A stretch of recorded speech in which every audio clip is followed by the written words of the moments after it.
Hey everyone, it's Michael GoosebumpsFan. I hope you're doing well today. I have a review, or not a excuse me, I don't have a review. I have a ranking video for you for the Goosebumps triple header series. Of course, this duology is just two books, and it's a short story anthology, kind of like Creepshow, or like Tales from the Dark Side, that kind of thing, Twilight Zone.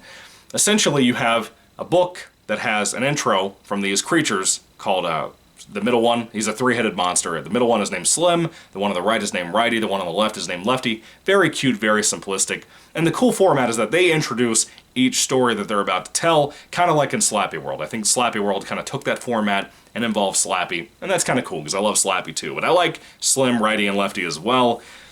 Their stories are kind of weak though. There's only two books, like I said, it's a duology.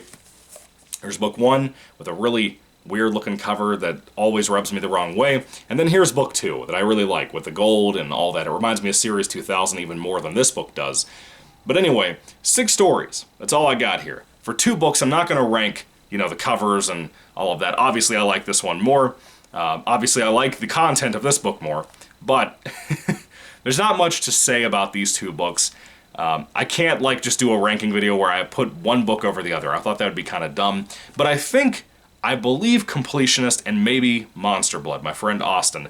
I could be wrong. It might just be Completionist or I might be imagining this, but I think somebody ranked the 6 stories between the 2 from worst to best. 3 in here, 3 in here. I think that happened. I think somebody did that. I'm fairly certain it's Completionist. Maybe Austin. I don't know. Anyway, so I wanted to do that too. Or even if they hadn't done it, I wanted to do it because there's so many dull things in both of these books, and there are a couple of really cool things that I liked. Again, I did like book 1 more, not by much more, but the body horror and stuff, even in the weaker stories, made those books better, or that book better.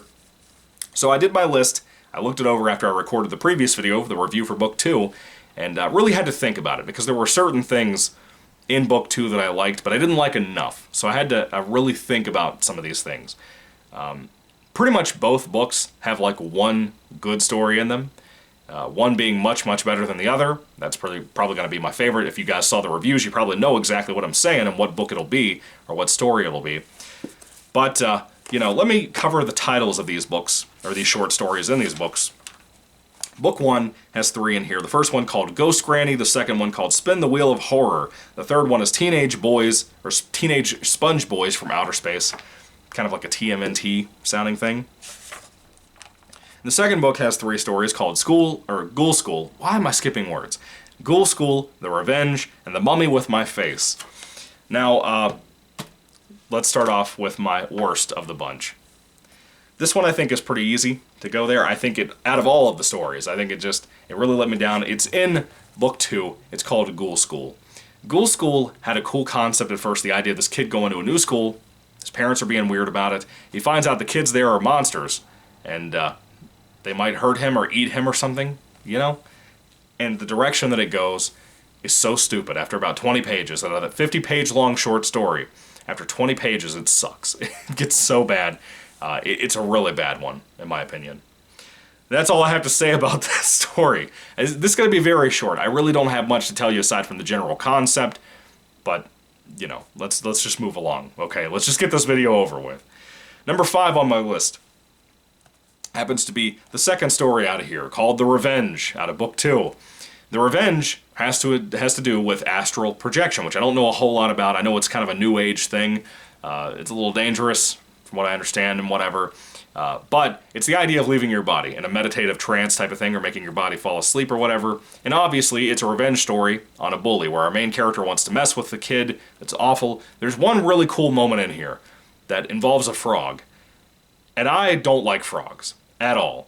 I'm very much grossed out by them. Can't stand the freaking things. They're nasty. I saw one last night when I was driving home. It's a matter of interest that I read this story when I got home last night, after seeing the frog nastily jump across the street.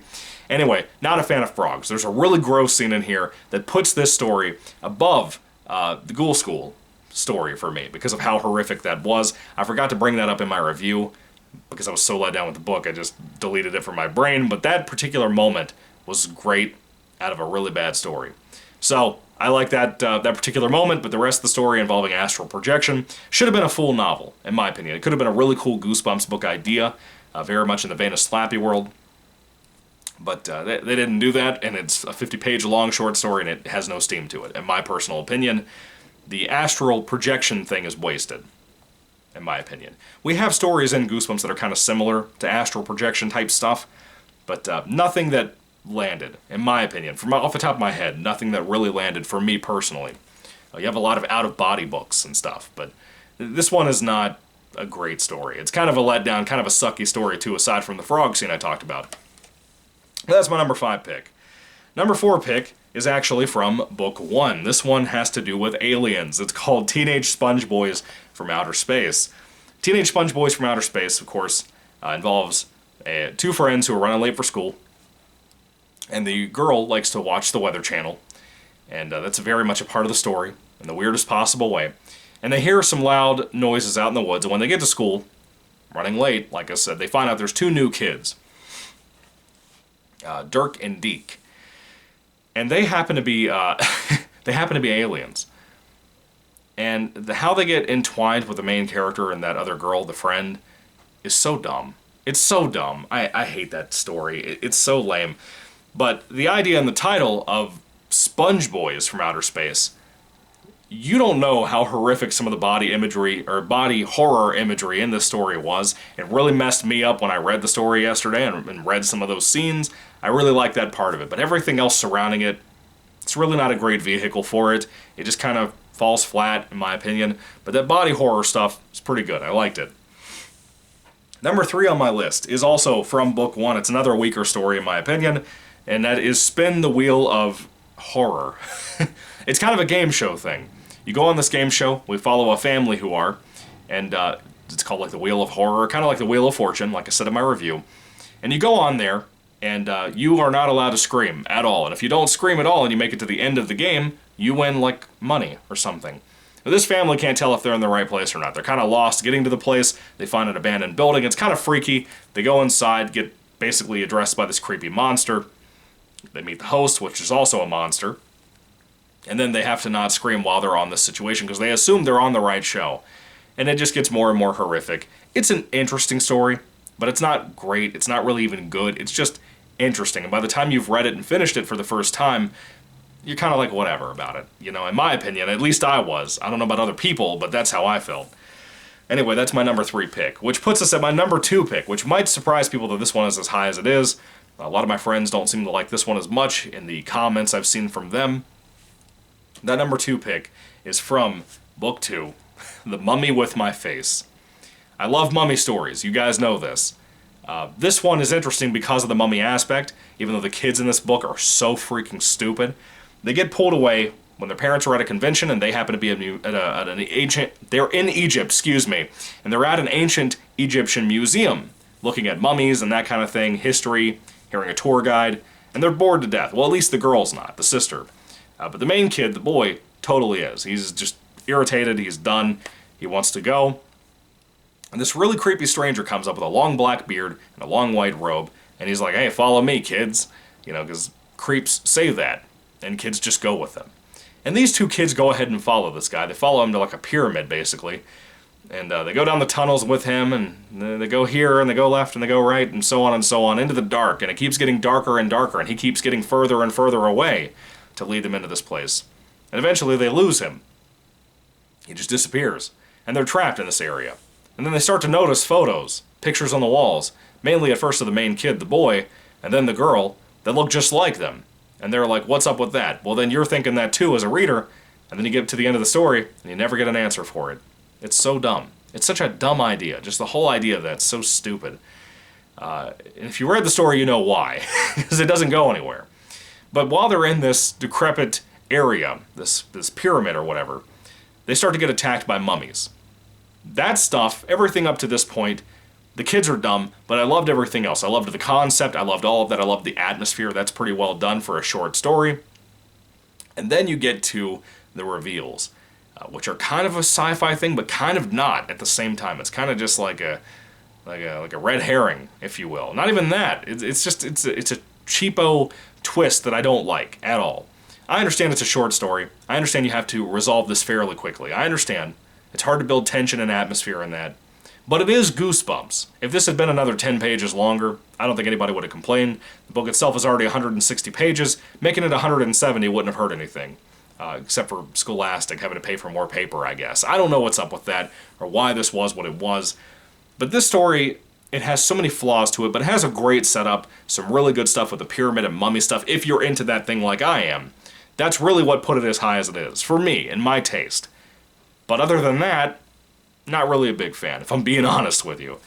It's not the greatest story.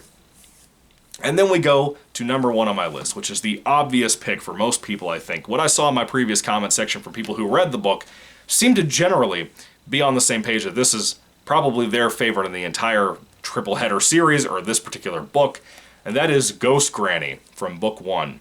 This is such a creepy story, dude. The imagery in here, the haunting stuff, the haunted house stuff. Basically, there's this lady, I don't even think she's their actual grandmother, but she moved in with this family, just randomly showed up one day, moved into their house, and she's awful. She's just an awful woman, just a mean-spirited chick that's always talking trash to the family, especially the kids, too. She's really mean to the kids. And 2 days before the main character's birthday, this old lady dies, after she gets told off again by the kids and by the family. They're planning on what they're going to do once she's, out of the way. They're sick of dealing with her. She's so ungrateful, too. But anyway, she dies. They have the funeral the very next day, which is, like, impossible, unless you're going to bury them in your backyard. You're not going to have that. But very next day, they had the funeral, I believe. I think that was the time frame. And then we skip to, like, the birthday of the main character. And on her birthday, she has her friends over, and a lot of things go horrifically wrong because, of course, before her birthday, the night before her birthday, the grandmother shows up in the kitchen, and everybody's like, "You're dead, what are you doing here?" She's a ghost now.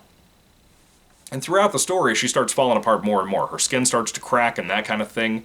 Maybe falls off, her eyes fall out of the socket. It's great, I love it. It's truly, truly eerie and gross. And spooky, I guess.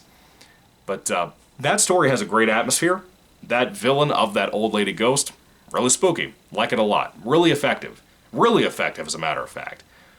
I think it's very obvious why this is as high up on the list as it is. I think the ending is great. I think the resolution is great. I think pretty much everything about it is fantastic. I love that story, and it made book 1 for me. It made me rate it higher. If it had been a really bad ending or a really bad twist, I probably would have put it at the same rating I gave book 2 when I reviewed that just a moment ago. And uploaded the review before this one. But Ghost Granny, fantastic. Really love that story. Really engaging, really fun, really eerie. Again, just an eerie atmosphere that really just fleshed itself out in the best possible way, in my opinion.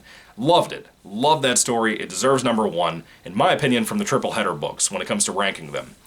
But anyway, with that being said, that is the 6-story ranking from the triple header books. I don't know whether you agree or disagree. I'd love to hear all that down in the comment section down below, too.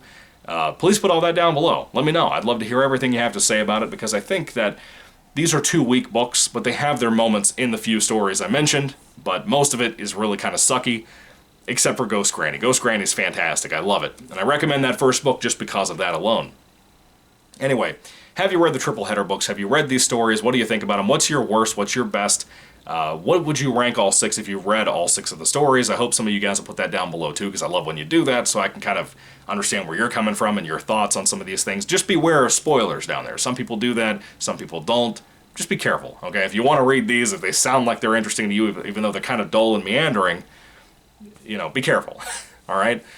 Do I recommend the triple header books? Not really. If you buy them for the collection, read Ghost Granny. That's it. That's what I recommend, frankly. But at least the first book has some body horror in the other stories. Not much, but the Sponge Boys has one. It's kind of cool. But everything else, it's kind of up in the air, in my opinion. It's kind of weak, kind of bad, kind of disappointing, just frankly. All that being said, though, have you read the triple header books? Do you love them? Do you hate them? I'd love to hear your thoughts and comments down in the comment section down below, guys. Thank you for watching. Thank you for being here. And I hope you have a great weekend and a good Friday. And God bless you. Goodbye.